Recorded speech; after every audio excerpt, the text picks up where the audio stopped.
막 일어나셔서 하나님 말씀 고린도전서 15장 20절부터 23절까지 우리 한 목소리로 다 같이 읽겠습니다. 시작. 그러나 이제 그리스도께서 죽은 자 가운데서 다시 살아나사 잠자는 자들의 첫 열매가 되셨도다. 사망이 한 사람으로 말미암았으니 죽은 자의 부활도 한 사람으로 말미암는도다. 아담 안에서 모든 사람이 죽은 것 같이 그리스도 안에서 모든 사람이 삶을 얻으리라.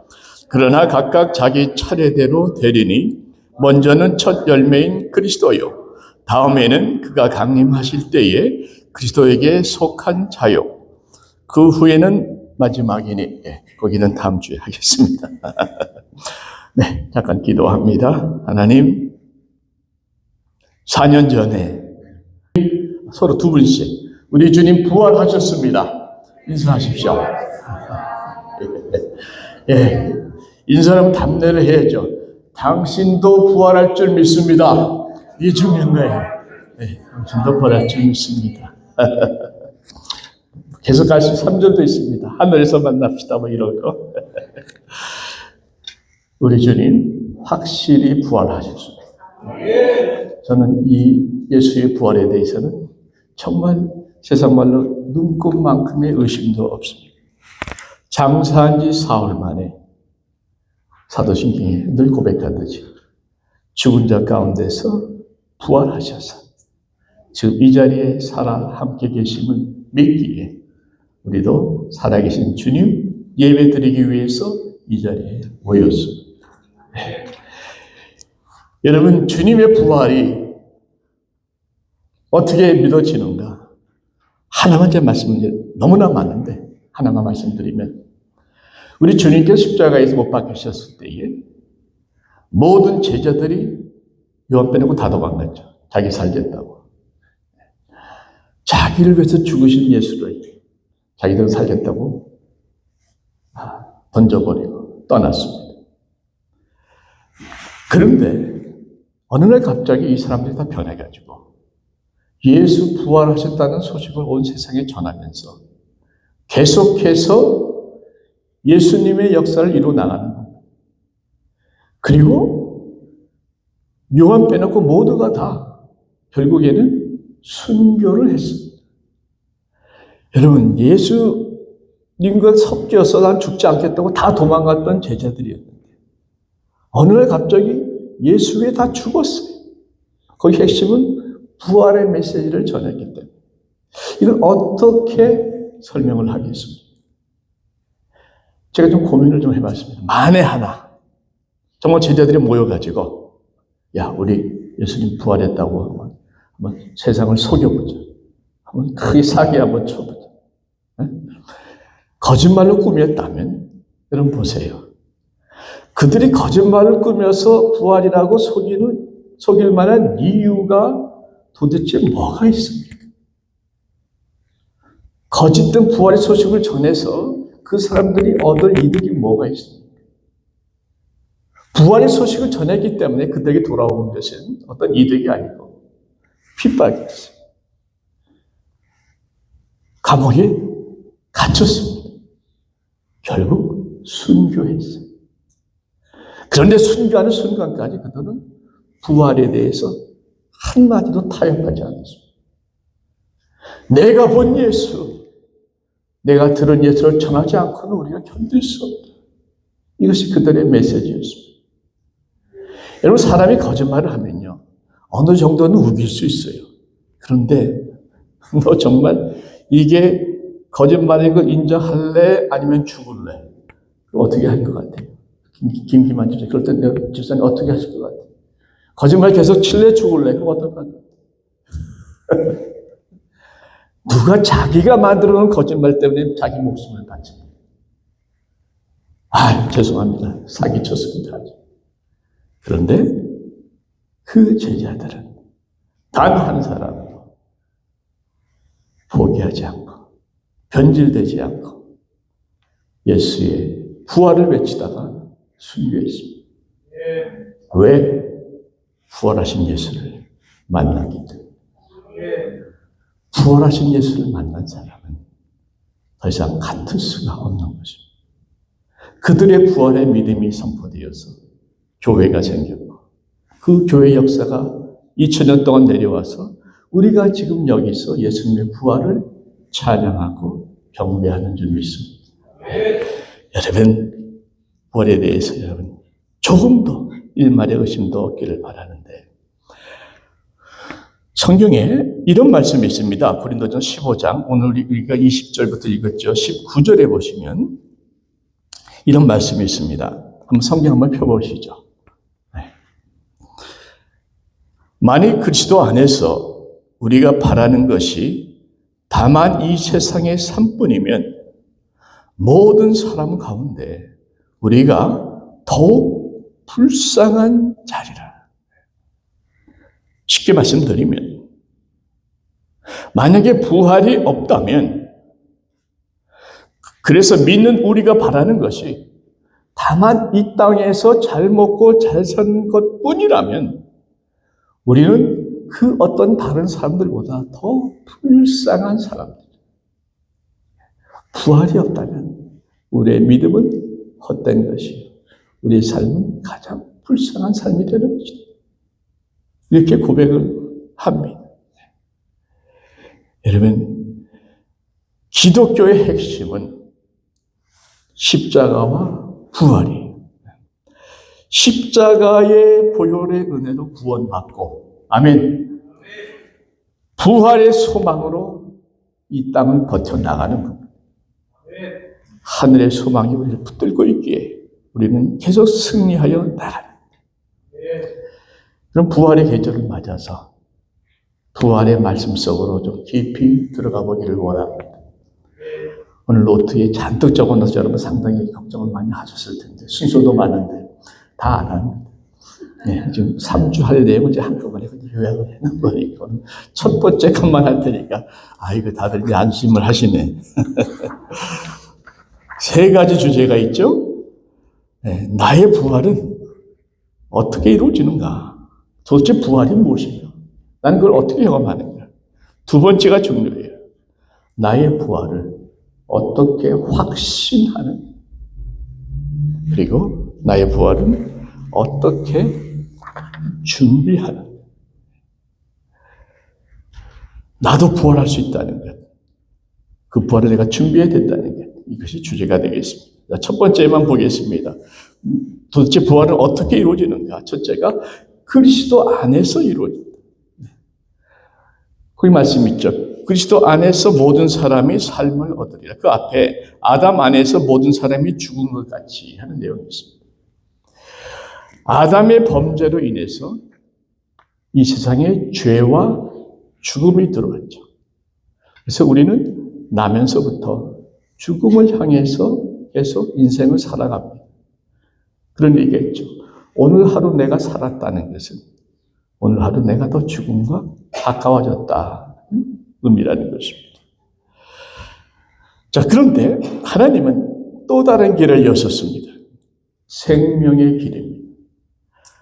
그리스도 안에 있는 사람, 곧 그리스도와 믿음으로 하나가 된, 연합된 사람은 생명을 얻는다. 부활의 생명입니다. 영원한 생명입니다. 그래서 아담 안에 있는 사람은 날마다 죽음을 향해 걷고 있지만, 예수 안에 있는 사람은 날마다 부활을 향해서 걸어가는 겁니다. 할렐루야. 묻습니다. 여러분 어디 속해 계십니까? 아직도 아담 안에 머물러 계십니까? 아니면 예수 안으로 옮겨지셨습니까? 당신은 죽음을 향해 가고 있습니까? 아니면 부활을 향해 걸어가고 있습니까? 더 이상 죽음이 아니라 생명에 속한 여러분 되시기를 축원드립니다. 두 번째로 예수님 부활은, 우리의 부활은 예수님의 재림 때 완성이 되는 거죠. 자, 부활은 사실 두 가지 종류가 있습니다. 우리가 이 땅에서 예수님 만났는데 영이 살아나는 영의 부활이 있고요. 근데 육신이 죽었다가 다시 살아나는 육의 부활이 있는데 오늘 말씀의 초점은 육의 부활에 우리가 맞춥니다. 육의 부활은 언제 일어나는가? 자, 일단 고린도 후서 5장 8절 말씀 거기 보시면 몸을 떠나 주와 함께 거하는 그것이라 하는 말씀이죠. 제가 페이지상 짤막하게 했는데 그 원문이 이렇습니다. 바울의 고백이죠. 우리가 담대하여 원하는 바는 몸을 떠나 주와 함께 있는 그것이라. 우리가 담대하여, 바울은 죽음이 두렵지 않았기에 담대했어요. 담대하여 무엇을 원하는 바는 내 몸을 떠나 주와 함께 있는 그것이라. 쉽게 말씀드리면 여러분, 우리가 죽을 때에 우리의 몸은 이 땅에서 흙에 묻혀 흙으로 돌아갑니다. 맞죠? 너는 흙이니 흙으로 돌아갈지라. 하나님도 말씀하셨어요. 전도서 보게 되면 12장에 흙은 여전히 땅으로 돌아가고 그 다음에 영은 그것을 주신 하나님께로 돌아가기 전에 하나님을 기억하라 하는 말씀이죠. 육은 흙으로 돌아가지만 영은 어디로 갑니까? 하나님께로 돌아간다는 것이죠. 그것이 바로 여기 말씀한 주와 함께 있는 그것이죠. 주와 함께 내 영은 천국에서 함께 거한다는 거예요. 그래서 성경에서 죽음이라는 것을 한마디로 말씀드리면 죽음은 끝이 아니라 영과 육이 분리되는 게 죽음이에요. 몸은 이 땅에 흙으로, 영은 저 하늘에 올라가서 주와 함께 거하는 것인데, 그럼 그렇게 영육이 떨어져 사는가? 아닙니다. 우리 주님 재림하실 때에, 할렐루야, 우리 주님 재림의 심히 가까운 줄 믿습니다. 여러분, 주님 재림에 대해서도 확실하게 하셨어요. 우리 주님 재림하실 때에 그 말씀이 나오자 한번 읽읍시다. 사전 4장 16절에 보시면 주께서 호령과 천사장의 소리와 하나님의 나팔 소리로 친히 하늘로부터 강림하시리니 그 다음에 그리스도 안에서 죽은 자들이 먼저 일어나고 주님 재림하실 때 이 땅에 묻혔던 흙에 있던 육이 다시 일어난 겁니다. 이게 육의 부활이에요. 우리 영은 어디 있습니까? 하늘에 있죠. 근데 이 땅에서 부활한 우리의 육이 하늘에 있는 우리의 영과 다시 연합합니다. 이게 완전한 구원입니다. 구원의 마지막 단계. 그래서 우리는 영과 육이 완전히 결합되는 그 부활의 날이 주님이 재림하시는 바로 그 날이다 하는 말씀입니다. 여러분, 한 장례식에서 한 부인이 너무 슬피 우시는 거죠. 남편이 돌아가셨으니 그 관 앞에서 이제 끝났습니다. 난 더 이상 사랑하는 남편 다시 볼 수 없습니다. 한참 우는데 목사님이 조용히 말씀하세요. 아닙니다. 끝이 아닙니다. 그 부인이 눈물을 닦으면서 묻는 겁니다. 이렇게 죽었는데 다 끝났는데 목사님 뭘 믿고 끝이 아니라고 얘기하십니까? 그때 목사님 말씀하시기를 예수 안에 있는 사람은 결코 죽음이 끝이 아닙니다. 잠깐 멈춘 것뿐입니다. 영원한 삶, 부활을 기다리며 잠시 멈춘 것뿐입니다. 아멘입니까? 믿는 성도들의 죽음은 끝이 아니라 잠시 부활의 날을 기다리는 시간입니다. 주님 재림하시는 날 모든 자들이 예수 안에 있는 자들이 무덤에서 부활할 그 날을 저는 분명히 믿고 기다리고 있습니다. 그래서 믿는 자의 장례식은 저는 가볍게 전해요. 기쁨으로 전해요. 소망으로 전해요. 물론 이별의 슬픔은 있지만 이 땅의 이별보다 더 큰 하늘의 소망이 있기에 하늘의 부활의 기쁨이 있기에 그런 장례식 때 저는 아주 힘차게 전합니다. 여러분 슬픔을 하늘의 소망으로 극복하십시오. 도전합니다. 제 말이 맞습니까? 틀립니까? 부활의 소망이 이 땅의 이별과 사망의 슬픔을 얼마든지 이겨나가게 해주시는 것이죠. 자, 세 번째로, 새로운 몸으로 변화된다. 나이가 들면서 여러분, 우리의 몸이 이전 같지 않잖아요. 그런 얘기 많이 듣고 저도 느낍니다. 나이가 들어가니까 한 달이 다르고 한 주가 다르고 어떤 목사님 하루가 다릅니다. 어제의 몸이 오늘의 몸이 아니라 종종 여기저기 좀 옛날에 내가 이전에는 참 이 정도 가지고 그러나 많이 한계를 느끼는데 부활의 몸은 완전히 새로운 몸이에요. 그럼 성경은 그 부활의 몸을 씨앗에 비유를 합니다. 그러니까 죽은 우리의 몸이, 이게 중요해요. 죽은 우리의 몸은 땅에 그냥 묻히는 것이 아니라 씨앗처럼 땅에 심기는 겁니다. 묻히는 것과 심기는 것이 어떻게 다릅니까? 땅에 묻히는 것은 땅으로 그냥 변화됩니다. 흙이 되는 거죠. 묻히고 심기는 것은 그 속에서 씨앗에서 새 생명이 솟아나다.